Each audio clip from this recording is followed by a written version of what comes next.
All right, everyone, welcome back to the Nadlin Forum Podcast Daily. It's Ruby here, and as always, I've got Lior with me.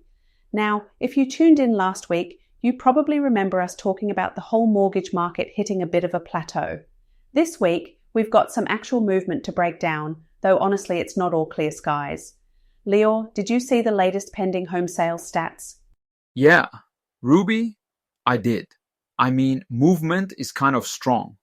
Pending sales dropped 0.4% in July compared to June, even though, we're still up 0.7% year over year. So on the surface, there's this tiny uptick compared to last year, but month to month, we're basically, treading water? It's like that awkward moment at a party where you're not sure whether you should go home or stick around for the cake. But what really stood out to me was how all the regions are doing their own thing. Northeast and Midwest, bit of a slide. The South's just flat, chilling. And the West, well, apparently it had a decent month with a 3.7% bump, but still down from last year. Yeah, you know what? They say all real estate is local, right? And this just proves it again. I was actually talking to a client here in New York. She's following these national headlines and sort of panicking. But the city's market is just different. We have our own set of inventory issues, and honestly, like in July, the Northeast saw that 0.6% drop, even though nationally things looked steady. It's a reminder not to set your expectations by just the national data. You gotta zoom in, or you'll totally miss the picture.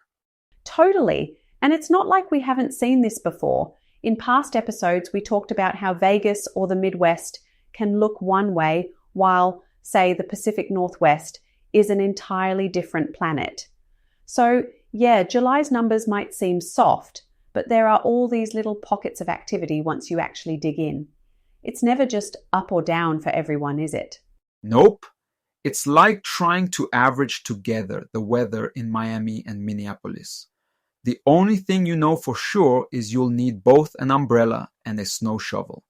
Anyway, these regional stories are going to keep playing out as long as buyers and sellers are facing totally different realities depending on where they're standing. So let's talk about who actually has the power here.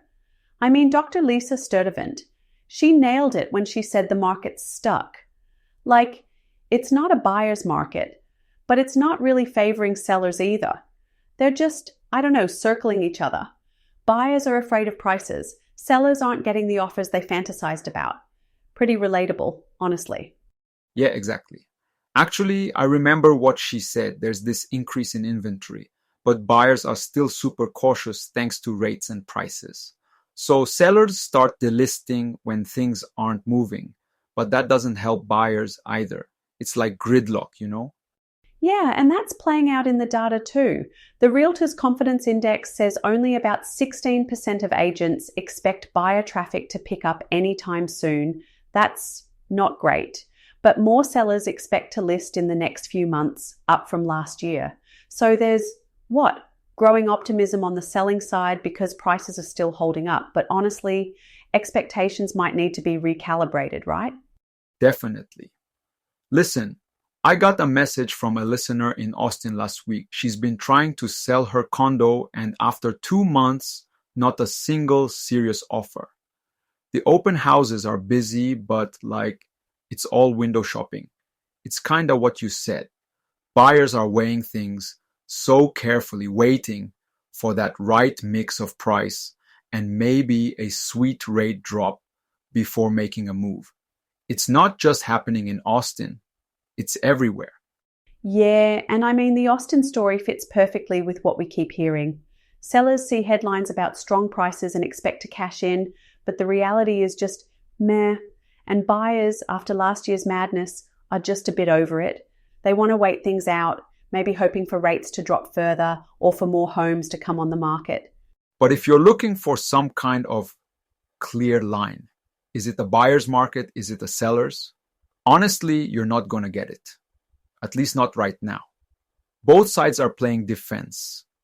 And until something shifts, rates, prices, or, like a big external shock, it's just going to stay, stuck. All right, let's get into those rates. Because if there's one thing that could break the stalemate, it's got to be the mortgage rate sliding to a 10-month low. I think Freddie Mac put us at 6.56% for a 30-year fixed as of this week, right?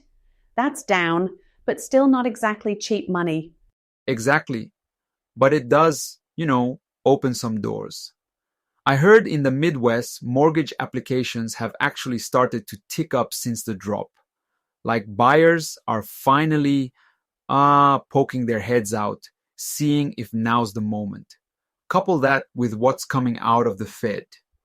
Chair Powell's basically saying they're in wait-and-see mode, balancing inflation against the job market. And we've got another FOMC meeting on deck in mid-September.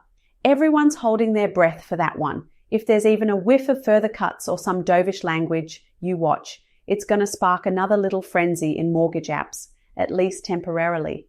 We actually saw this last year when even just rumors of a Fed pause made people rush to lenders, right? Absolutely. But here's the thing.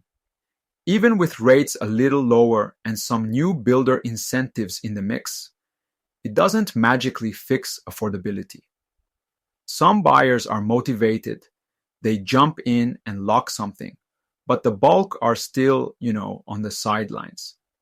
It's that once bitten, twice shy thing after a few years of volatility. But if mortgage applications in the Midwest are, let's say, a leading indicator, maybe, just maybe, we could see some regional sparks before a national shift. Yeah, it's a bit like surfing. You see a set of waves out there, but you're never 100% sure which one's going to carry you all the way in. And hey, maybe we get a ripple effect. Fed drops a hint, rates trickle a bit more, buyers who were just looking decide to actually pull the trigger. But like our expert sources said, don't expect an overnight shift to a buyer's market. We're more likely to see little pockets of opportunity where inventory's up and prices chill out, but broad affordability needs more help before we see real momentum.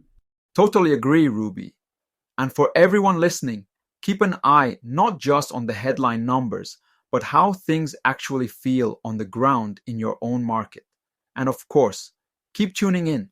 We'll keep unpacking all the updates, FOMC drama, and Lior's wild New York stories. Ruby, this was a good one. Always is. Appreciate you, Lior, and thank you to everyone for joining us again on the Nardland Forum Podcast Daily. We'll catch you next time. Bye. Take care. See you soon, Ruby. Bye, everyone.